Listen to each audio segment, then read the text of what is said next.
Here we go. As I suspected, I wasn't actually recording. No So worries. now I am. That's Okay. good. Yeah. No, the guy was named with Anthony Scott, and he Oh, I don't was know him. okay. It's funny because it's like I've sort of learned the pockets of people. Sure. There's the stop motion pocket, which now all live in the Portland area. Sure. Absolutely. Uh, and then what's funny is there's always like one person everyone knows in that area. Hmm. So in Portland, everyone seems to know Anthony or a woman named Lindsay Birkenbile. Uh-huh. And if it's New York, there's this guy named Schmo, and I don't know everyone seems Schmo. to know Schmo. Yeah. He worked on all the Adult Swim stuff. Can't think right now. My brain's Right. all. I have My a 5-month old, so I'm not sleeping that well. But I completely get it, believe me. I I it's did my interesting the stop pockets motion of stuff. people. Yeah, I did my stop motion stuff in the early 80s. Uh-huh. So I know no one else. You Sure. know, Yeah. Yeah. Well, no, Schmo was he's a 2D guy, right. but it's kind of funny the different like there's the Portland pocket and then there's the New York pocket. I haven't made too many inroads into the LA pocket. I mean, I'm doing some more coming up. Actually, I have like legitimately You another got like it, because20. that's where the action is. Yeah, I know. You know. I'm making some inroads there. But what's one of the funniest stories? What's kind of interesting is like different, just the way people get there. Yep. One story is I interviewed this guy named Craig Good. He's a 3D guy, and he started at Pixar. And the reason he was at Pixar was he was their janitor.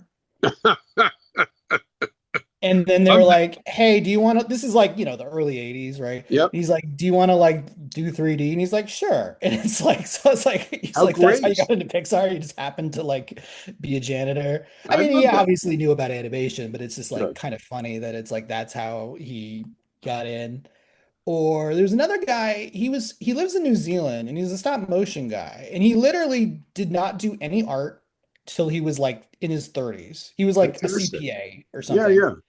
And then he was like, "Yeah, I got bored doing my job, so I started doing like stop motion in my garage, and then I would like film it and put it on LinkedIn, and like now he gets like major brand deals, and Well, it's like Mike Judge was the same way. He was a punk yeah, rocker, right, right, and bought Kit Laybourne's animation book and taught himself how to animate at his dining room table, right, and right, did right. and did the very first Beavis and Butthead thing called Frog Baseball, Yeah, yeah, I've seen that. which Yeah, is what got him going. yeah, So yeah. you never know. You You never never know. know. It's interesting how Mhm. people kind of get in the way they get in, or like the path they take. So Exactly. That's why I'm doing the podcast that I'm doing. sure. Yeah, Do you want to start I'm or ready, bud. okay? Uh, Hey everyone, students. This is another one of our animator interviews, and today we are talking with Fred. Is it Seibert? Seibert? It's Seibert, and by the way, I'm not an animator. Just Or so we're yeah, clear. Okay. yeah. No, but in fairness, I've talked to people who aren't animators Right. also, including a Okay, I woman who's understand actually totally. she's not an animator at all, but she was a acting coach, and she was hired by Pixar to teach the animators how to like Be show human. expression. So it's Yeah, like yeah. it's not just like No, not a literal problem. I just animation. want to be But clear yeah, for the students who are animators sure. that while I've been deeply involved in animation for more than 40 years, I have absolutely no talent or skills in their area. Well, at least you're honest about it. There you go. So, the first question I always kind of ask people is like, what gets you, what got you into sort of art or animation? Like, where does that come from, do you think, for you? I'm old enough that I had one of the early televisions in my neighborhood in the Mhm. suburbs of New York, Uh-huh. and I became glued to everything from Farmer Gray cartoons to Okay. Crusader Rabbit to Right. the MGMs, Tom and Right, Jerry, Tom and Jerry. Looney Tunes. And then when I was 7, uh, Huckleberry Hound hit the airwaves, which Mhm. for me, I call it my Beatles moment of Right. cartoons, right? Because it was huge and I was all in. And Sure. that's kind of how I got in, Great. really like just as a kid fan. It's interesting to say Huckleberry Hound because that's kind of you're going to eventually become the head of Hanna-Barbera later Tell on me in your about life. it. That and they're That would be like becoming Sun Records later, or yeah, becoming the yeah. owner. No, That no. I was like, mean, it yeah, was I don't know. really, I don't and know the to record be for the Beatles, fair, but you know what I I mean. yeah, to be fair, in my generation, when I was 11 or 12, that was the end of cartoons for me. The Beatles came to America, which changed my life literally. Okay. But cartoons weren't a distant thought on my head for another 20 years. Hmm. So that's an interesting kind of statement there. So okay, you're a big, huge fan of animation. You're watching it on your TV. That's how I think most of us kind of get into that kind of thing. So where does that take? Where do you go to college for? It doesn't sound like you went for animation or art God, related. no.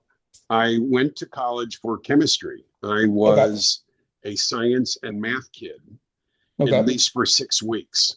Sure. But, all the way along, I ignored my English classes. I ignored anything other than math and science. I got to college. Uh, in 6 weeks, I realized, oh my God, this isn't for me. And I Right. marched into my college radio station and I never left. I mean, literally, I was enrolled in college for 4 years, but Okay. never left the radio station, barely went to class, started a record company, Wow. DJ'd, recorded world famous jazz musicians, and I was off to a completely other set of races. Sure. So you start your music career. You were nominated for a Grammy, am I correct? No, a record I made was Record, nominated for a sorry, Grammy. yeah. Right. Yeah. Yeah. So that's amazing. So how long were you in the music industry for? Depending on how you're looking at it, it started when I was 12, Okay. and the Beatles, you know, um, took me from playing the accordion and the flute Okay. to teaching myself guitar and Mhm. starting bands. And then by the time I was in my early 20s, I realized I'd gotten into jazz at that point. Mhm. And even though I was a rock kid, and Sure. I realized that I was never going to work hard enough to be the musician that, was in my head or that Right. were like my heroes. And I moved to the other side of the glass because the only other person I had ever heard of in the Beatle mix, the two people were their manager, I didn't want to do that, and their producer. And that sounded like, hey, maybe that could be me, Sure. especially because, as it turned out, the producer was 20 years older than the Beatles. And I Right. figured to myself, I don't know what the hell a producer does, but I have 20 years to Trying to figure it figure out. it out. And Right. honestly, it took me almost that 20 years to figure out what kind of producer I was. Sure. So it sounds like so from early 20s to about late 30s, early 40s, you were running your record company, it sounds like, No, and I had producing. the record company and we went bankrupt in 3 years because we Okay. were more interested in recording the music and putting it in, on with album covers than we were in making the business work. Sure, yeah. I went to work in country music radio because I was a really good audio editor in the Okay. days when audio editing was literally, razor blades Right. and Through the scotch acetate. tape, Right. that type of thing. And I didn't like country music at all, but the guy who was my boss became my life mentor in work and Okay. really gave me the building blocks for what became a career, which was uh, in a year that we weren't talking because he was insane, crazy, but brilliant and talented. He recommended me to another ex radio guy who had Okay. just started in the new technology of cable television. And they hired me to be the promo guy in cable, at a channel that still exists barely called the Movie Channel. Right. And 30 days after I went to work there, they announced that they were going to start the music channel, Right. which became MTV, TV. and I became one of the first hires in that division. Yeah, you've had such an iconic career. Like that's got to be I crazy to haven't be had a part of. career. I've been a ping pong ball in a wind tunnel of pop culture. And wherever the popular culture was going, I wanted to go. Sure. So, I mean, I know this isn't, I mean, it does relate to animation in certain regard.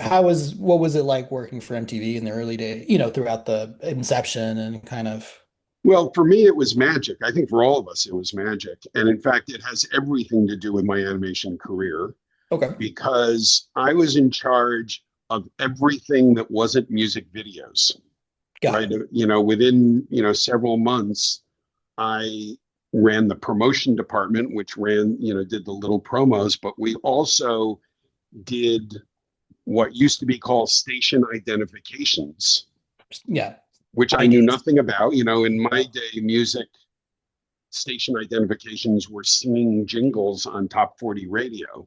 Sure. And I said to my boss, I now understand I was 27 years old. I had worked on a few television commercials in country music. I knew nothing about television, and they hired me.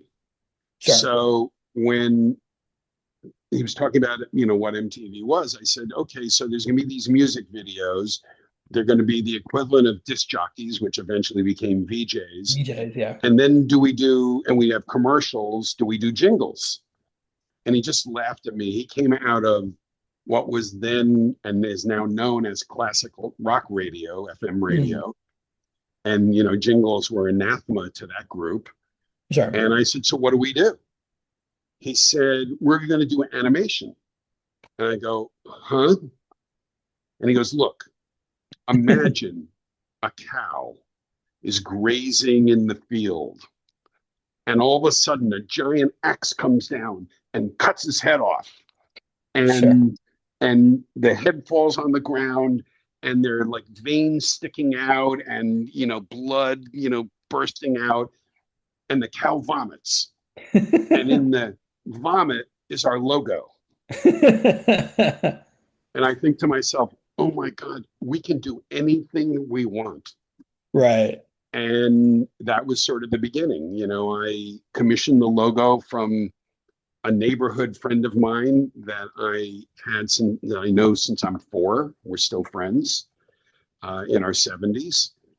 Um, and then we had to figure out what to do with that logo in the world of cows vomiting our logo. It's funny that you say that because a lot of the other people I've interviewed, part of what they did was doing some of the logos that you're talking about. Yeah. So it's funny, it all kind of comes full circle. Well, especially in San Francisco, one of our first 3 suppliers of animation was then a small, struggling animation studio in the Mission called Colossal Pictures.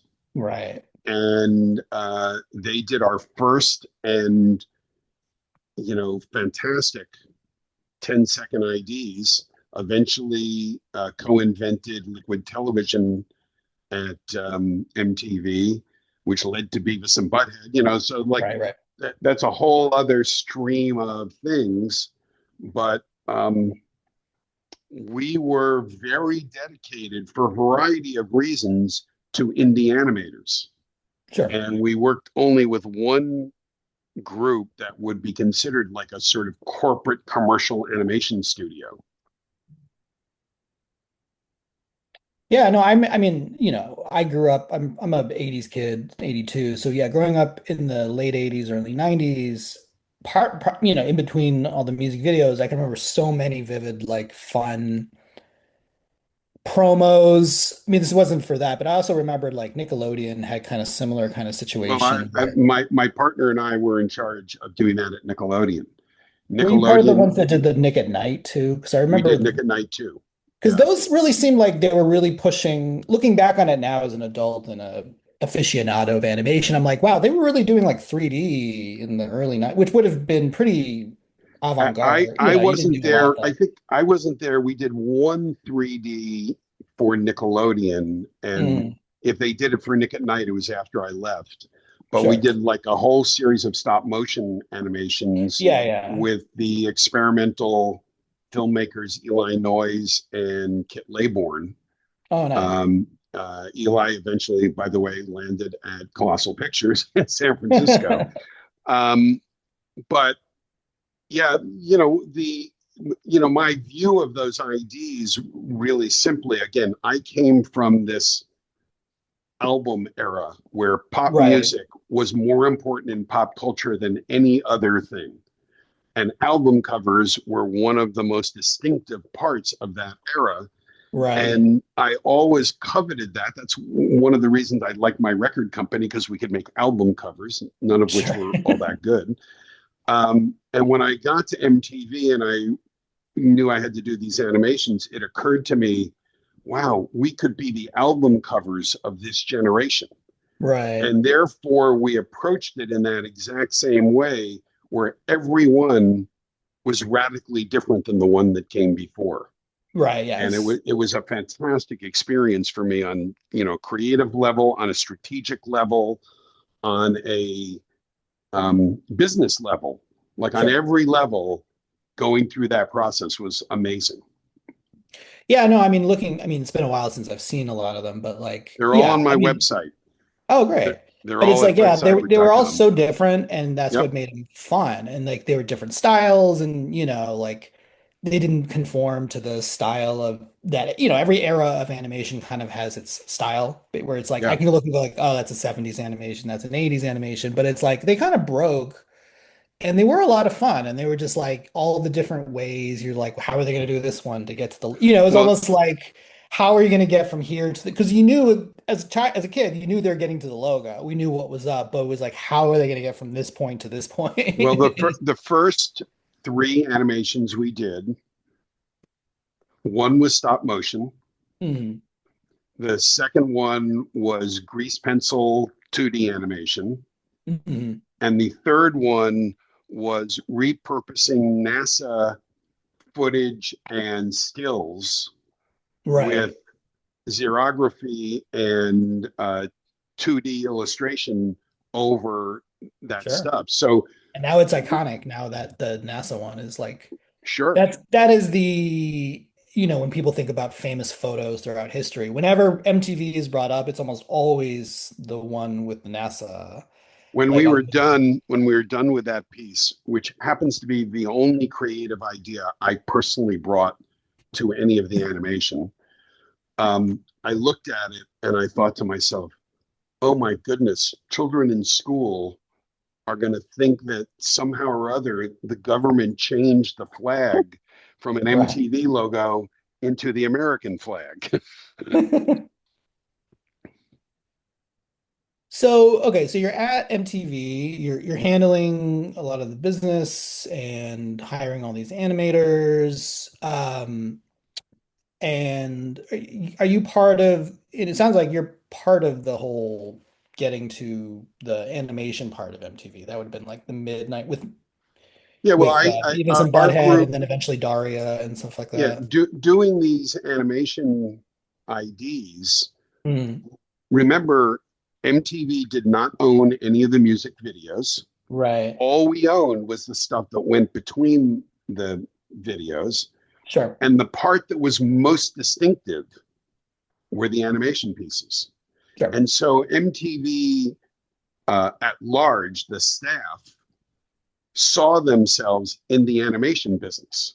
Right. And when I left quickly, I was only there for 3 years before I set up Okay. my own company with my partner Alan Goodman, who produced all those MTV animations for us, Mm, which is when we went on to Nickelodeon. But the next group that came in, run by a guy called Abby Tukuli and his boss Judy McGrath, they saw animation as a birthright of MTV. And so it mm, was only a matter of time before they could convince the powers that be, we should do right. more than these 10 seconds. And that's kind of how that That's where they came to get be. like, yeah. Yeah, sure. So, okay, so you at MTV, then you start your own company, you're producing some sort of similar promo shorts for both. Well, we were the first media branding agency in the world where Wow. the idea that television could be branded as if it was a consumer product. Rather, Right, remember that television in the pre-cable days was the average home in America had two channels of television, which right, meant those channels were everything for everybody. They had sure, kids, they had sports, they had right, drama, they had comedy, they had news, and like everything was everything. So sure. you couldn't have a personality. With the Yeah, I advent of understand. cable, we were the first ones to hyper design a personality, which Right, became, common within the cable business within 10 years. But at the time, it was a radical thought. And we took that radical thought and just started a whole business off of it. sure, Nickelodeon was our biggest independent success, but we did it for Showtime. We did it for the sure. movie channel. We did it for Lifetime, blah, blah, blah, blah. We eventually became a full service ad agency, was about the time that I wanted to shoot myself, because all of a sudden, instead of leading a crazy band of renegades, we had to wear suits and ties to all of our meetings. We Right, had to juggle multi-million-dollar media budgets. sure. And, after about 10 years of that, I thought, like, okay, I got to stop this. Okay. So, okay, after you leave your company or you stop or whatever, however you want to say it. So where do you go from there? Is that when you move over to Hanna-Barbera? My partner and I announced we were closing the company in 90 days, Okay. which is what standard advertising contracts are. You have to, Okay. service your clients for 90 Sure. days. I get a call from a friend of mine who was the president of what was then Ted Turner's company, the Sure. company I that owned remember that. Yeah. CNN, CNN. TBS, Yes. TNT. TNT, and they were about to start a Cartoon Network. Now, about a year before, I had had a little tussle with Nickelodeon where, to make a very long story short, I showed them how they could start licensing Hanna-Barbera cartoons for 50 cents on the dollar, which Wow. in the early days of cable was a huge savings. It was millions of dollars. Sure. And I went to Nickelodeon asking for a bonus because I had saved them like, $6 or $7 million. And they said, Right. oh, no, no, we already pay you. You're our consultant. And I said, you pay us to wiggle the logo for 10 seconds. That's not really the same thing. And they wouldn't pay me. So I was totally Oh, pissed off. yeah. No, So totally. I was at dinner with this guy who was the president of Turner, Mm. complaining about how they wouldn't pay me. And he said, what are you talking about? You wiggle the logo. And I said, yeah, but, I showed them how to get all these Hanna-Barbera cartoons. I think it was the first time he had heard the Right. words Hanna and Barbera in a sentence. Mm. And at the same time, we were in a really expensive restaurant, and he was showing me his gold Rolex watch because he was Sure. really successful. And I said, here, look at my $35 Hanna-Barbera watch. Because the Hanna-Barbera Pavilion at the original Universal Studios Florida had a shop at the end of it, which was the first time Hanna-Barbera merch had been together in any kind of big way. And I bought Really? this watch Okay. for, yeah, I Wow. bought this watch for 35 bucks. It had Fred Flintstone at 12, Sure. Scooby Doo at 3, Huckleberry Hound at 6, and Yogi Bear at 9. Right. And he would, like, scowled at me because I had a $35 watch. But a year and change later, Ted Turner bought the Hanna-Barbera studio. Mm. So I announced the sale of the company, or the closing of the company. My friend calls me up and he said, hey, we bought Hanna-Barbera a few months ago. I said, yeah, yeah. And I read it in the news. That's great. And he said, why don't you come and run it? And I'm like, what? He goes, it's a train wreck there. They haven't had a hit since the Smurfs in 1981, Right. right? They're losing like $10 This million. was what, like 93? 92, 92? 92. And he said, they're losing $10 million a year. I said, Ooh. I've never done cartoons. He goes, no, you do all that Nickelodeon stuff. I said, we wiggle the logo, you know, requires like scripts and storyboards and this, that. And he goes, look, it couldn't get any worse. It'll be a win-win for you. If you go there and you don't get a hit, no one will blame you. They haven't had a hit in Right. 10 years. And if Right. you do have a hit, everyone will think you're And a then you're genius. the golden boy. Yeah. So I look around my office. My partner and I were not getting along, even though we continue to be best friends now. He eloped with my sister, so I knew I had Oh. to see him at holidays all the time anyway. I just need to get the fuck out of New York and like Sure. start my life over again. And the idea of going to LA, where I lived for like a year in my 20s, working in radio, was kind of interesting. So I moved. I walked into Hanna-Barbera the first day. I was president and didn't know what the hell I was doing. That's crazy. Yeah. Yeah, I mean I told you that's I'm a ping pong ball and a wind yeah. tunnel. Well, it's funny that I mean, like even if all you ever did was the MTV, that's like, wow, that's pretty impressive. And now it's like, oh yeah, and then I was president of Hanna-Barbera, Yeah, no, it was crazy. It one was of the most insane. famous cartoon companies in American history. And Like, and my and by the way, my idols. sure, You yeah, know, yeah, of course. there was a guy who worked in my agency, copywriter, who eventually came to work for me at Hanna-Barbera and created cartoons for me, who was a cartoon freak. Sure. And when I, you know, settled this job, I said, Bill, isn't this great? I'm going to work in cartoons. He goes, great. Where are you working? I said, Hanna-Barbera. And he scowls at me. And he scowls at me in that way that people felt about Hanna-Barbera at the beginning. Well, you know, it's not full animation. And the tree keeps coming up over and over Yeah, again when the character's running and this and that. yeah. I said, I got to tell you something. I fucking love Hanna-Barbera stuff. I love the Sure, Flintstones. I love Quick Draw McGraw. Like, I love that stuff. sure. And if the animation aficionados don't like it, to me, that's like Frank Sinatra not liking Elvis Presley. Right, yeah. You know, like, okay, fine, it's not sophisticated the way you think that you are. And there's this backwoods guy who can barely like strum his guitar, you know, who has changed the world. That's kind of how I feel about Hanna-Barbera. Yeah, no, I mean, like, say what you want about Hanna-Barbera, they ruled the 60s. Like, you think of any major cartoon that came out of the 60s, 70s, it in was probably 1980, Hanna-Barbera. Like, in they ruled. 1980, Hanna-Barbera had 75% of the Saturday morning cartoon Yeah, network. no, they ruled Saturday morning. You bet. You bet. Like anything from Saturday morning, like chances are that was Hanna-Barbera. I look back at like how many things were there. So I was like, geez, they had so many cartoons on Saturday morning. They must have been rolling in it at the time. Like Exactly. God bless them, right? I mean, that was them and like fantastic. Filmation, like they ruled Saturday mornings. Like, and hey, if that's where your money comes from, great. It was an emerging, it's the 60s. It's the emergence of TV as like this mass media, you know what I Bingo. mean? Like, Yeah. yeah. But they hadn't had a hit in 10 years. And yeah. So okay, you come in, they need a hit. What do you do? What's your game plan?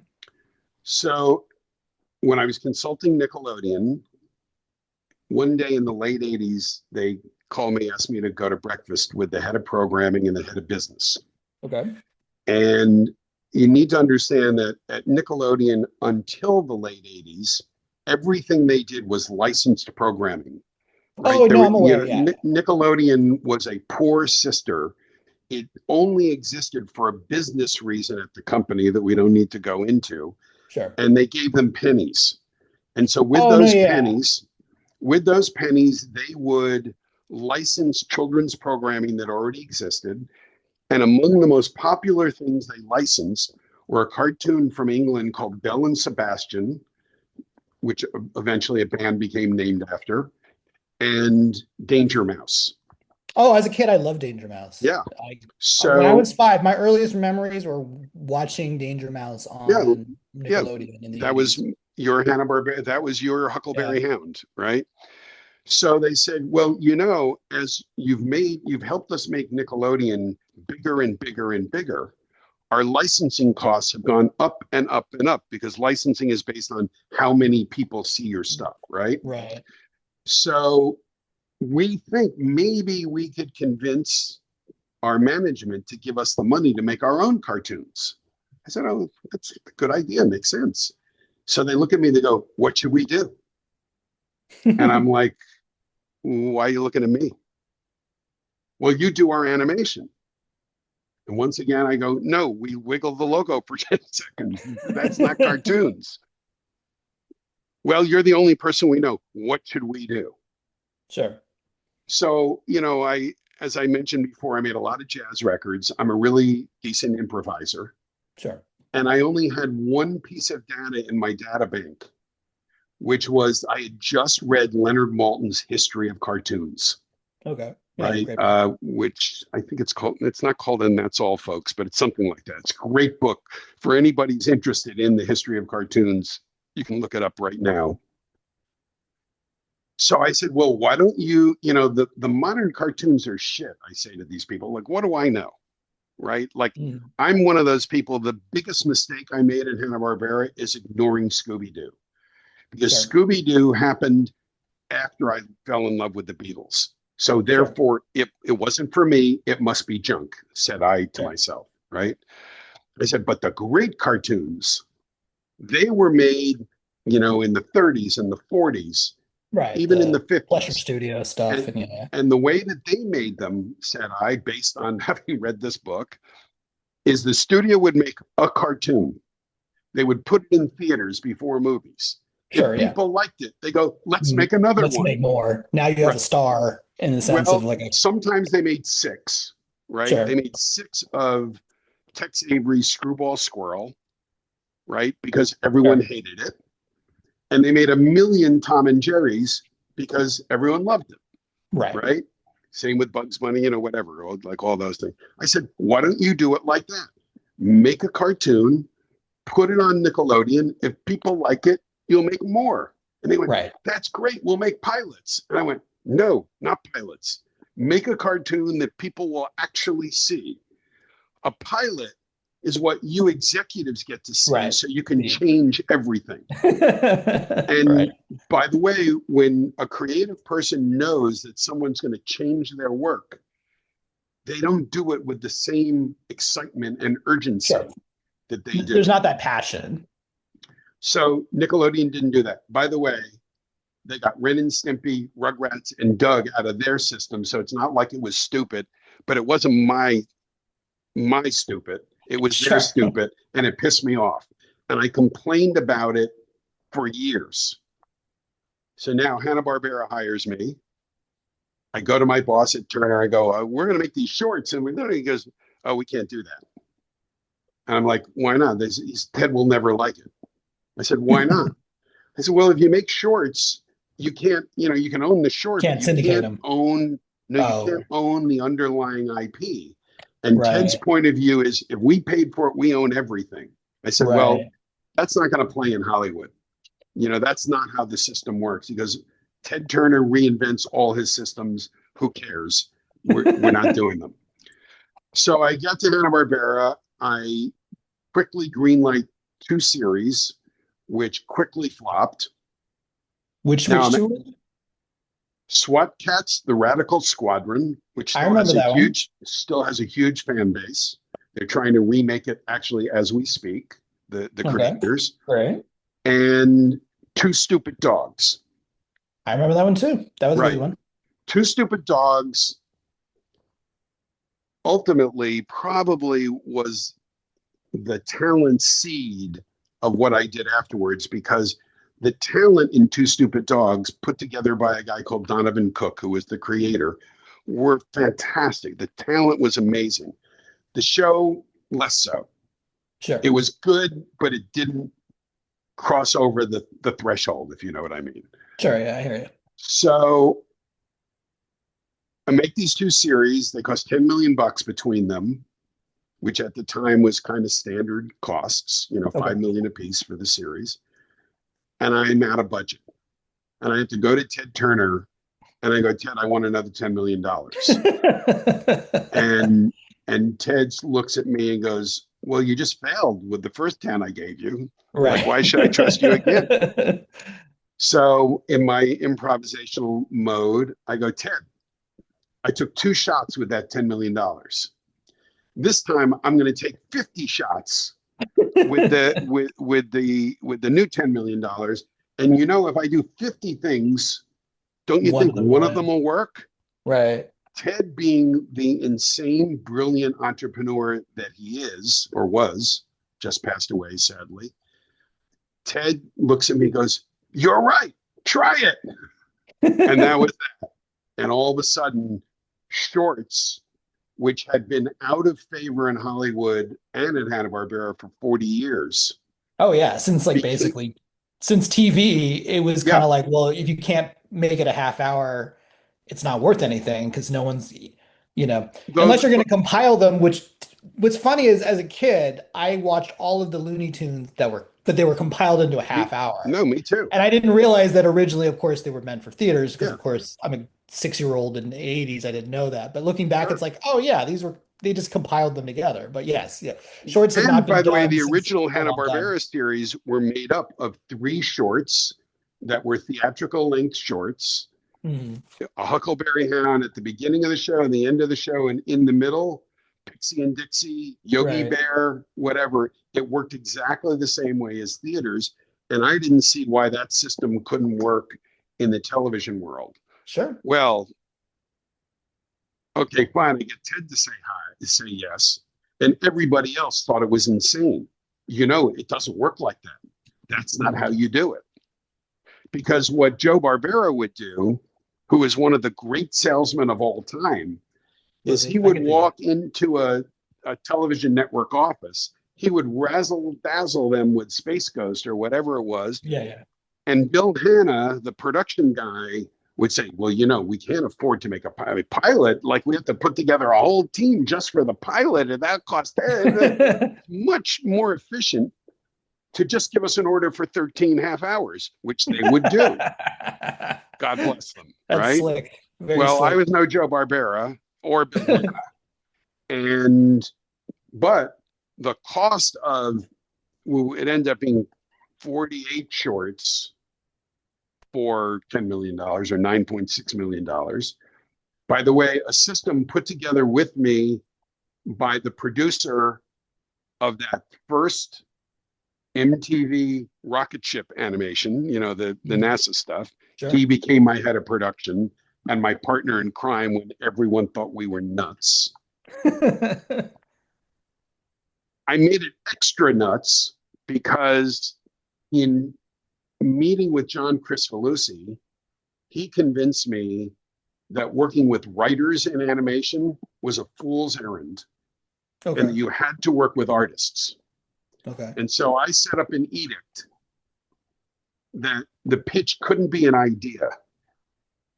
All my pitches up until that point, here was my first pitch at Hanna-Barbera, where I don't know what I'm doing. I'm Sure. 40 years old. I'm so scared of my job that they gave me Bill Hanna's office. And I Nice. sat on the couch for 2 years because his custom made desk that he had done was big enough for like a family of 4. So he could lay out, storyboards. I was so Yeah, yeah, yeah. intimidated.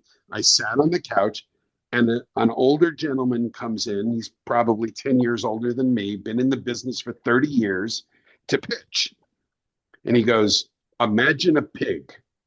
I go, okay, I can imagine that. Sure. And he goes, but he works in a post office. Okay, got it. You got me. And he's really a superhero. End of pitch.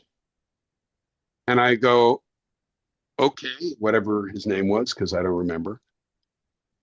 I said, what happens now? I give you $25,000 for you to figure out what the show really is. He goes, yeah.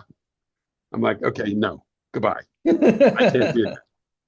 And so I not only insisted that it had to be an artist who developed the cartoon. If they wanted to work with a writer, that writer had to be their partner from the beginning. But it Okay. couldn't start with typed words on a page. Mhm. Come and show me the beat board, the storyboard, not the production board, but the storyboard of the entire cartoon you want to make. And people said, well, no one's going to do that. They get paid to Right. make storyboards. I said, okay, I'm going to work with the people who will do that. I will work with the people who don't want to be paid, that they have to make cartoons. They believe that they were put on this earth to make cartoons, Sure. not to get a paycheck.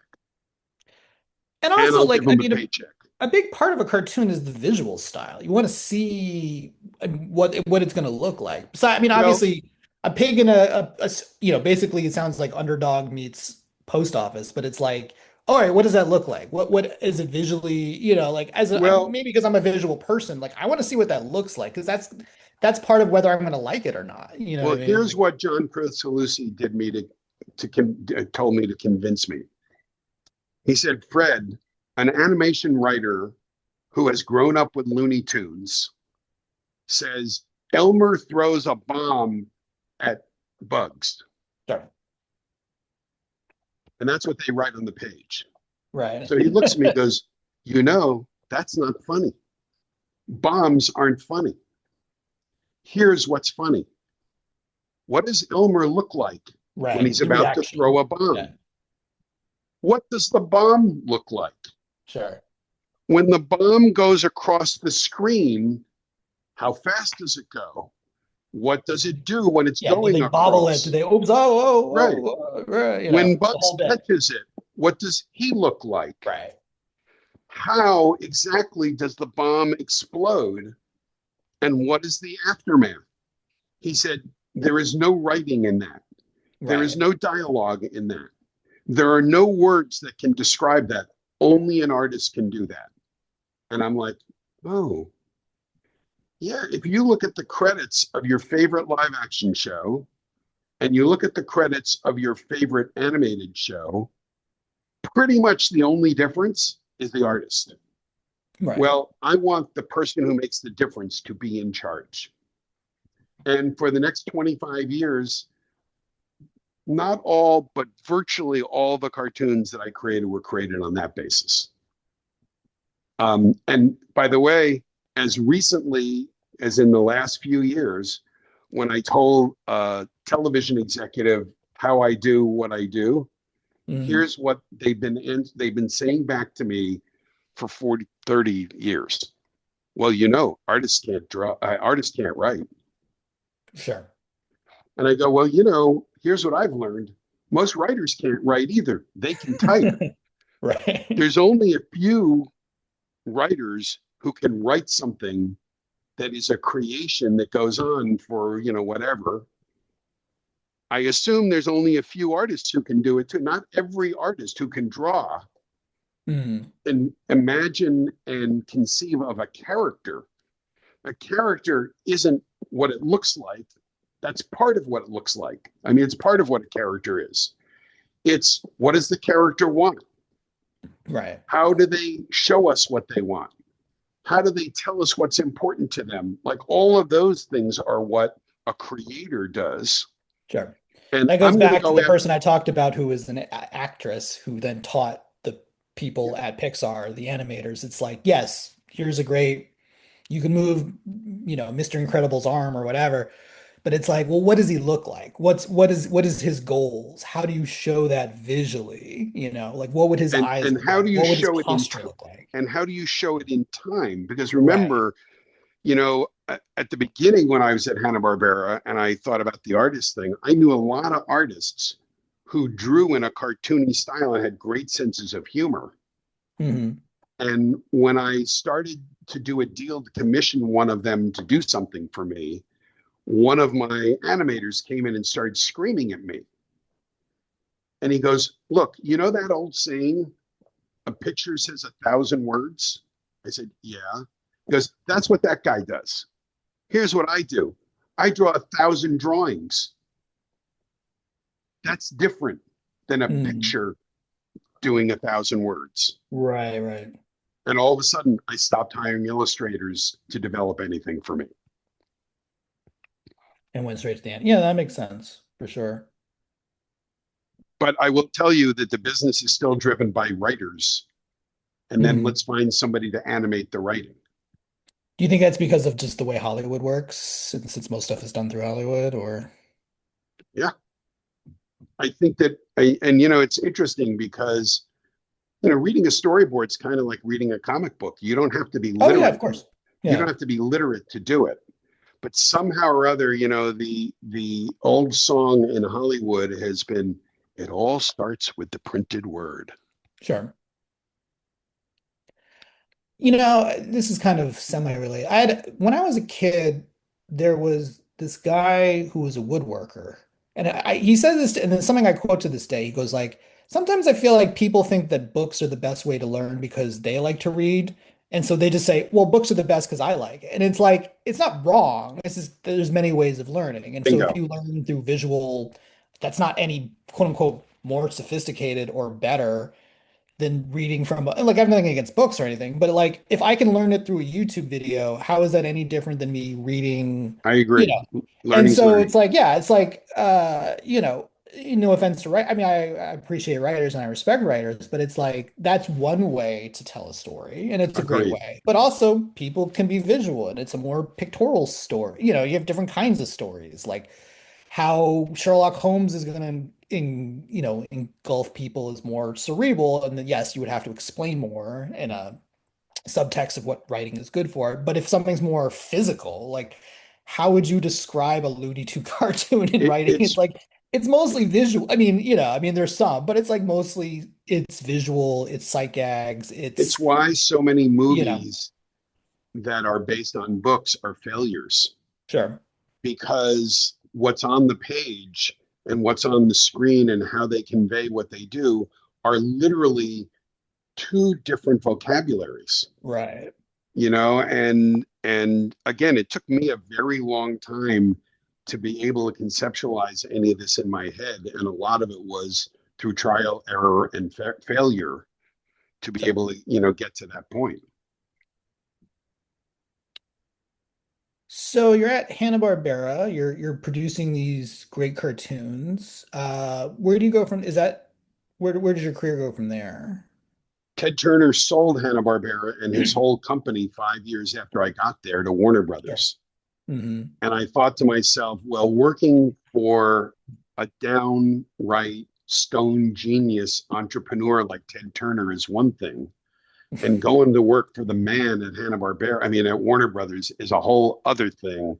And Hmm. I am personally not suited to that kind of corporate life. It's the reason that I left MTV in 3 years. And the Sure. fact that I lasted 5 years at Turner was like a miracle to me, the longest I'd ever Sure. worked anywhere. So, but at the same time, I had just had a baby. I had a mortgage for the first time in my life. No, I And I understand. had, I have a and, baby and a mortgage, so exactly. I totally get And I had to make it. a living. So I started dialing around trying to find another job. And one thing led to another. I don't need to bore you with the details. Uh, I convinced my old friends at MTV Networks to give Mm, me a production deal to make cartoons at Nickelodeon, okay. as long as I agreed to also consult with them on programming across all of their networks, like a Okay. week a month. Okay. And so I started Frederator Studios inside of Nickelodeon's newly christened animation studio, and started producing what ended up becoming 99 shorts for Mm, Nickelodeon, great. because after them making fun of me for leaving advertising and going into cartoon production, thinking that I would never succeed, Mm, all of a sudden, the cartoons I made at What a Cartoon and at Hanna-Barbera, Powerpuff Girls, Johnny yeah. Bravo, Dexter's Laboratory, Cow and Yeah. Chicken, Those are all like you know, classic cartoons, right. that They were people starting to give Nickelodeon a run for their money, and they're like, hey, hey, we want some of that. right. And luckily, again, as these things are, the CEO of Nickelodeon at the time was somebody I've known since he was 12 years old, because I used to date his sister. And the head of production at Nickelodeon used to be the head of production for my agency branding company. Okay. And the CEO of MTV Networks was my colleague when I was at MTV. And the head of MTV was my copywriter when I was at MTV. Like I was locked. Right, right. And I made this incredible deal with them to start Frederator Studios and do it Oh, great. at out of Nickelodeon. Awesome. I mean, you were really one of the first to, I think, tap into what I would call new media, which is like taking advantage of internet, things like So that. the first day I got to work at what became MTV, I was 27. The boss was in his 50s. I thought he was 150. And I raised my hand and I go, I don't understand why we're in business. And he went, What? What? Excuse me? I said, I lived in New York City. I said, we already have 7 channels of TV. How many do we need? Right. And the guy looks at me and he said, well, new distribution opportunities need new programming. Sure. And the guys who make the programming for all the networks, they're not going to do it. So we have to. So that stuck in my head. I felt really good about going to work there. So now it's 25 years later. I don't know. It's in the Late mid 90s. no, 2005. I had actually taken a hiatus from Hanna-Barbera from Frederator Studios to take a job at MTV Networks Mm. running their online business, which I knew even less about than I knew about cartoons when I started. And I quit in a year. It was just not a fit. But all of a sudden, at almost 50 years old, I was doing things that my colleagues were not. So Mm. a lot of my peers in the year 2000, believe it or not, were printing out they were having their secretaries print out their emails, Oh, I believe it. put a I fully pile of believe paper on their desk. that. They would write their answers to the emails, and the And the secretary secretary would type it would up. send them. So I'm ahead of the curve already. I Right. ran this operation. So online was very attractive. And I started Frederator New York with a new 25-year-old partner who was a computer engineer who had Mm. helped build what we now think of as instant messaging at Sure. AOL. So I had a guide. I was the blind man in the forest, and he was the one-eyed man who could guide me, through the Yeah, forest. yeah, yeah. So in that process, I was launching a show called My Life as a Teenage Robot. Okay. And I said, all these online things you want me to do are really expensive. What should I do? He goes, do a blog. I go, I didn't know what a blog, it was early.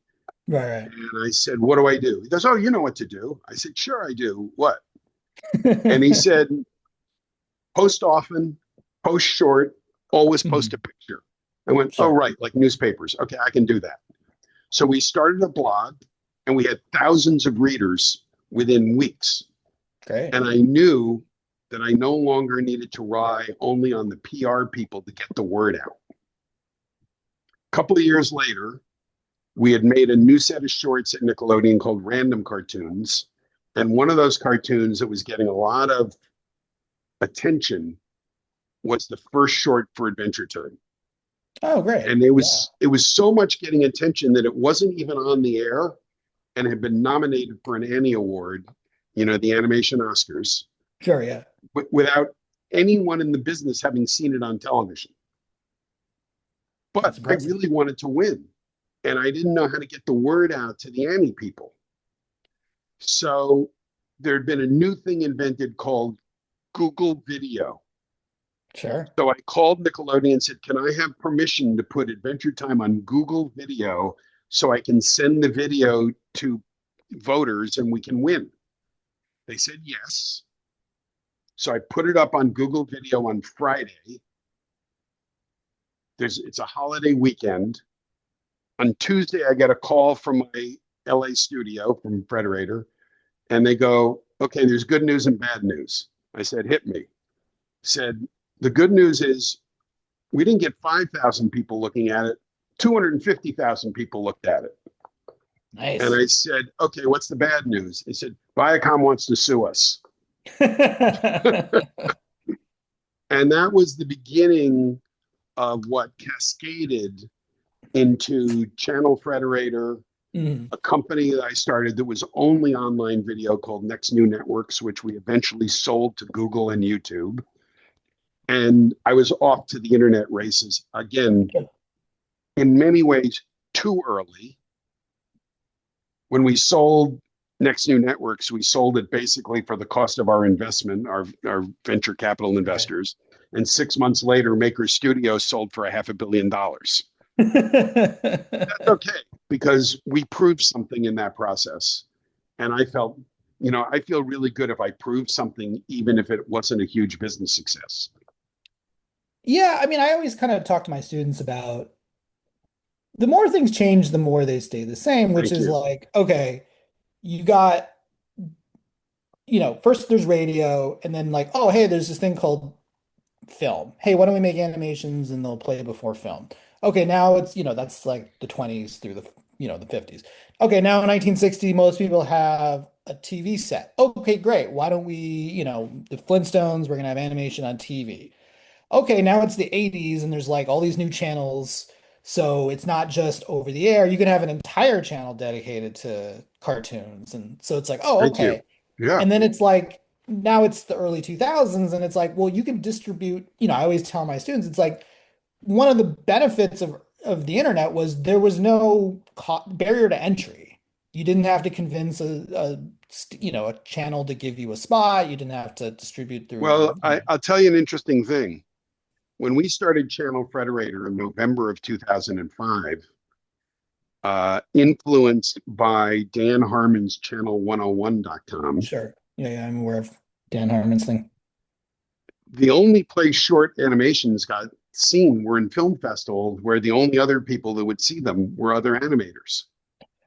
Yeah, I mean, I remember So, Spike and Mike's and, yeah, early 2000s. And it's yeah, called, like, yeah, if you wanted to see that stuff, if you didn't live in a major city where, it was like your one indie theater that would do, like for sure. the animation show or whatever, it's like there was no other, you weren't going to see them on TV. You know what I mean? So we looked at that and I sent out an email to any animation person that I knew about on Channel Frederator, we're going to showcase 3 short animated films every week.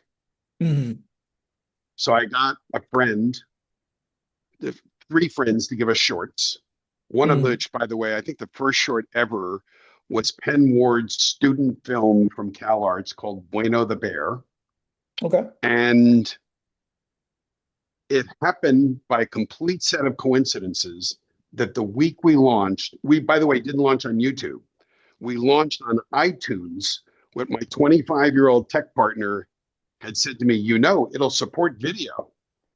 I went, really? Oh So, yeah, you were one of me back when I had like, my iPod and you could well, sync it to a- a- iTunes. Channel Frederator was one of the video podcasts that I would watch. as it happens, we announced Channel Frederator not knowing about the video iPod because it was announced the same week. And all of a sudden, I had 1,000 emails from animators around the world wanting, they didn't understand yet that you could put your own films up on the Right, internet. Will you put this on Channel Frederator? right, right. And we had years of activity just from that first month. Sure. So it was a really early entry. And then, of course, YouTube became a better place. Right, yeah, it became a more searchable at least. I mean, the problem with early, yeah, back It then it was was more kind of, available to more people. You didn't need to have a yeah, video iPod to look at the videos. right. And it was also just like it was kind of at that time. I always joked that the early days of the internet was kind of like, hey, let me show you this website. Exactly. Because it was like that's how I found about like Homestar Runner and 30-Second Bunnies. It's like it was all just like some student being like, "Hey, this is a funny site. Let's check it out." But And a now lot of early, all your students who are looking at this video are just laughing uproariously yeah, at they don't, us. but like an early podcast was kind of like that too. You kind of had to like search through it and be like, "All right, let's try this one." Sure, I don't like their stuff. And I just remembered, I think I typed in literally like animation or cartoons, of and course. Channel Frederator came up and I was like, oh, this should be fun. Let me try it out. And you watch it while you're commuting or whatever. Yeah. And like, but then It yeah, YouTube made it much easier to it literally spread the search. Frederator brand outside of the animation community to the world viewers. We Mhm. became a well-known brand well beyond the animation community Sure. because of our early foray into the internet. Yeah, no, I mean yeah, that you guys did were really like you said, ahead of the curve, maybe too far ahead to make the money back. But Such is hey, life sometimes. such is Yeah, life, such is c'est la life. vie. I've been very lucky. I don't complain about my luck whatsoever. Sure. I mean, you've had enough interesting experiences, I think, for three people, to be honest, if I'm being. I feel that way. I feel blessed. So you and I kind of talked before. Are you sort of consider yourself retired now, or are you still I'm doing work? retired from producing original animation Okay, um, because I'm too old. sure. I was already too old when Penn Ward pitched Adventure Time, and I turned it down. And that was 20 years ago Right. because I was aging myself completely. Not only No, I yeah, was I get already it. aged out of the market when I started, but at that point, I had completely aged out. And frankly, for the next 20 years, I was not the one who greenlit our projects. Right. My companions were, who were smarter, younger, and more in tune than I was. And then finally, as the streamers came into play, by the time the streamers had come into play, I had sold both my YouTube companies. Mm. And it became clear with a few years of beating my fucking head against the fucking wall that the streamers, with a couple of weird exceptions, had no interest in anything original. Sure, yeah. And I'm in the original business. I'm not in the adaptation business. I'm not in the IP business. I'm looking for people that no one have ever heard of who could give a flying shit about whether they exist or not and think that they're too stupid to come up with anything good until we do it. And then all of a sudden people go, hey, why don't we get more of that?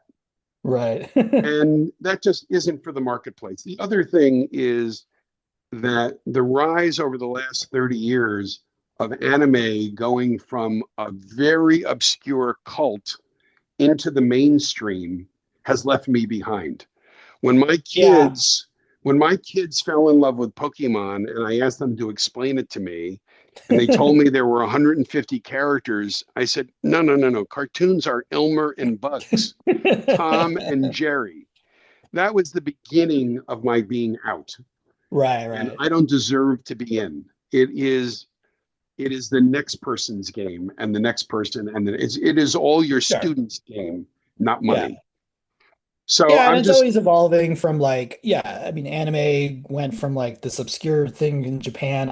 You would have to go to a video store to rent like it was an the obscure three thing for animes they had. Americans. Yeah, it was very obscure. I only really knew about it in the late 90s because one of my friends happened to be half Chinese, half Japanese, and he'd Yeah. be like telling me, and I'd be like, I was like, oh, I've never heard of these cartoons before. And now, of Well, course, it's very popular. my theory of the year is that during my entire lifetime, certainly most of your lifetime, America was the cultural center of the universe, starting in, Sure. right after World War II. Well, no Americans want to hear this. We are not the center of the universe anymore. Yeah, Asia is the cultural center of the universe, and they are leading the rest of us. sure. And that's not me. Like, it just isn't. For better and worse, like I like what I like. I've done what I've done. I'm Sure. happy with it. And now I'm just involved in other stuff. Although they do need our audience. Actually, one of the people I interviewed is a You know, writer who produces cartoons, and he gets hired by Korean animation studios, which make, the no, no, I studios. know. I mean, I have a lot of friends that are hired like that. Here's the Yeah, yeah. deal. And they're like, okay, how do we Here's the make deal. this That appeal more shit to doesn't. Western Yeah, audiences and that stuff like that? that means it's somebody is getting paid, but that's not the stuff that's working. Sure, The sure. stuff that's working is the stuff that is natural to that marketplace and understands how to tell stories for the wider marketplace. Sure, sure. Sure, they need our audience, blah, blah, blah, blah. We need their audience, Sure, yeah, of course. so anyway, that's my unpopular theory of the moment. Sure. Um, you're not an animator, but let's say, my students are, this is like, entry level 10 animation 101. They do You 12 bet. principles. Let's say someone takes this class, they really like it, they're not really sure what to do now. Do you have any advice for that particular student? Yeah, I have advice for anyone. Try something, see Sure. what works. Okay. The great thing about the world that your students are in is that for me to be involved in the mediums I wanted to be involved in, I had to go to people who had invested thousands, hundreds of thousands, millions, hundreds of millions, and billions of dollars to accomplish the tasks that I wanted to accomplish. Going into a recording studio when I made records meant that I had to pay whatever, $100 an hour for time to do it. Right. When I got into video, I had to pay $350 an hour just to edit it. When I got into the internet, YouTube had to, invest billions and billions of dollars so that Dan Harmon's Channel 101 could be more than QuickTime videos that are an inch wide. Right, yeah, yeah. Now, a student, virtually every student that's looking at this has a production system in their pocket Right, that yeah. can make feature quality, high definition movies. They have, with an email address, excuse me, they have access to the biggest video audience that has ever existed in creation. 2.5 billion people watch YouTube every 30 days. Sure. If you want to animate for $25, there's a program that you can put on your computer that can take your drawings and help you animate through them. Sure. GarageBand and AI can help you compose music to score your films with. Try what works. Try what makes you happy. Try what people like, and you'll find the place that you belong. Sure. All right. This is the last question. I kind of usually ask people this, and you can answer it however you want to answer it. Some people kind of talk about it from an industry standpoint, and some people kind of get a little esoteric about just the art form of animation. But where do you see animation going in the next 15, 20 years, do you think? No fucking idea. No fucking idea. Hey, that's an honest answer. I've never known where things are going. I know what excites me. And the thing that excites me now is that those big players are all stiffs. Hmm. They are only regurgitating. We just greenlit the 5th spinoff of Adventure Time. Sure. It's going to be wonderful. The team is fantastic. Give me a fucking break. Go to Glitch Productions on YouTube instead. Sure. Go to somewhere else. The independent, the human beings who are making things that they're in love with and want applause from their audience, they know how to find that audience. Sure. That's where animation is going. It's going to the individual people in the world who can make it work for themselves, and the rest of the rest of the industry be damned. Yeah, you're not the first one who said that. A lot of other people I've talked to is like, yeah, it's going to be much more indie focused for many reasons, consolidation, media consolidation, blah, blah, blah, but also just like other things, like you said, it's cheaper these days to, you can do more with less than The, maybe it would have the, been in the 70s and 80s and that kind of the stuff. reason that the record business is populated by such a rogues gallery of people who look like they don't know what they're doing Mhm. is because even back in the day, to make a record was a few nickels that you rubbed together. Mhm. Find some talented people, write a song, bang on your out of tune guitar, and you have a worldwide hit called Louie Louie, and Yeah. you're in.